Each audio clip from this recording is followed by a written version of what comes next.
Common Core initiative, its rollout, and the movement to opt out of state testing?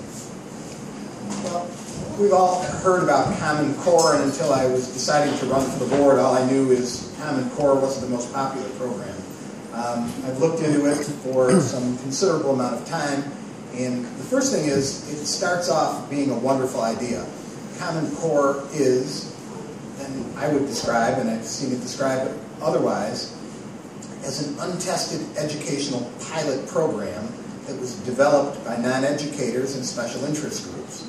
It started out with a great theory. The theory is that we should have national standards for students, whether you're in Alaska or Florida, whether you're in California or New York. Students need to learn the same things, so it doesn't matter where your elementary or high school education, when you're done with your K through 12, you should have learned basically the same things. So that's the great theory. In practice, it hasn't worked so far, and I would suggest the reason it hasn't worked is that the administrators, the people running the program, I don't mean our local administrators, have not gone back to the teachers who are in the trenches and said, okay, we have a program, how is it working? I don't know how many of you, besides perhaps a few teachers, have ever bothered to read it, but the Common Core Learning Standards consist of 79 pages of things, and I submit that if you don't have some training in education, if you're not used to reading a document that is likely prepared by lawyers, you have no idea what this says. And if I can't read it with understanding, let alone explain it, I'm not sure how many other people who are laymen on the school board can do so. So my opinion is Common Core is a great idea. It was originally funded by Bill and Melinda Gates. You then got some textbook publishers involved, which I think skewed the results.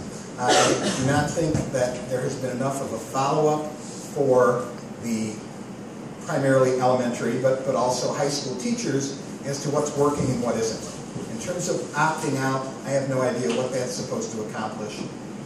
These are parents who perhaps are well-intentioned, but it doesn't work. As a local school board, this is a state statute.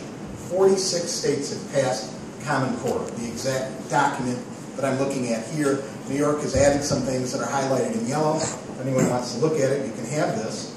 But I'm saying that without follow-up, without seeing what's working and what's not working, none of this is working.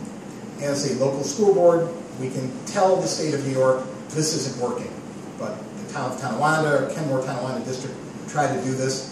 They have nowhere to go with this. We're so funded by state and federal money, we can't say we're not participating, and opting out I think is a bad idea. I think you're teaching students the wrong thing.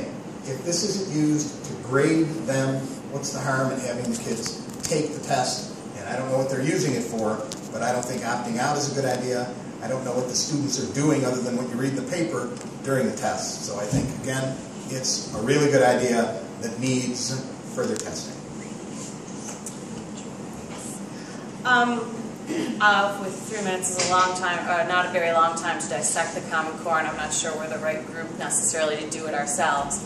I, like Jerry, have done a lot of reading, more reading on the Common Core since deciding to run for the board, but I was doing it before because I have kids in school that are affected by it now. My issue with the Common Core, like Jerry, I believe that it was a good idea at conception that has failed miserably in implementation. The state of New York adopted it in 2010 and rolled it out in 2013. Okay? So for 3 years, we decided to take something on and then implement it, and it's not working. And I don't know all the states in the union that have, there's 45 or 46 that have adopted it. I think it's 45 plus DC. But I don't know how much work they did prior to implementing it in order to make sure that it worked. And of course, when you decide to implement something new, conceptually you may see this, that, and that, even if you have educators involved in it. And I believe that there were teachers and educators on a higher level that helped to create the Common Core. But once you start using it, you find the quirks that you didn't think of. That's going to happen with anything.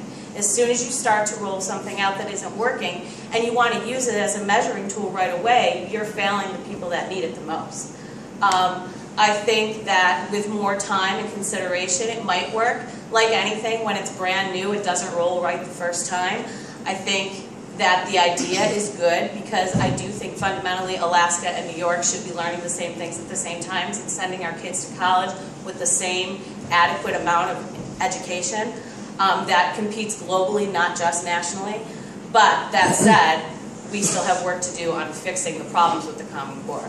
Teachers don't like it because they feel that, well, I'm saying this from a third-party point of view, but they feel like it wasn't rolled out well enough for them to use it properly.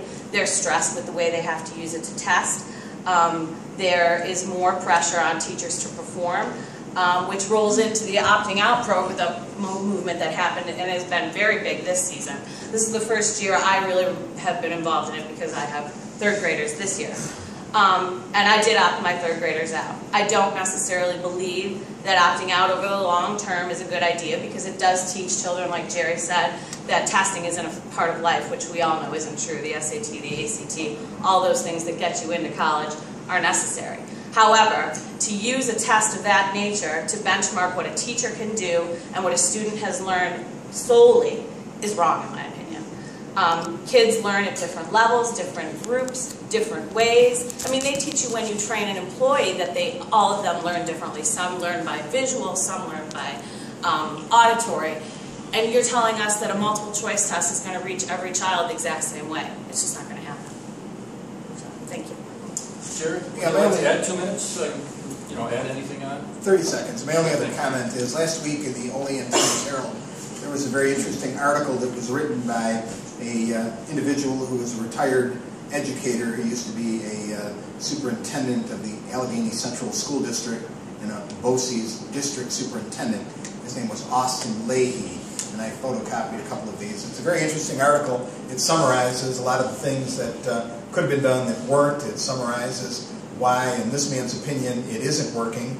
It goes into what educators initially were involved in, or how they were involved, and how they later weren't involved. So if anyone is interested, it's up here. You can look at it. It's a good summary. Good job. Do I have anything to add? I'm good. Okay.